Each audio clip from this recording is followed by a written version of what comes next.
How to enable ExpressVPN APK installations on Android device.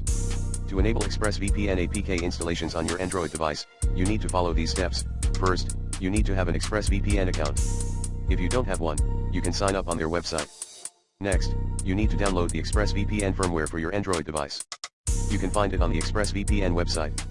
Make sure to copy the activation code that is displayed on the page. Then, you need to allow APK installations from unknown sources on your device.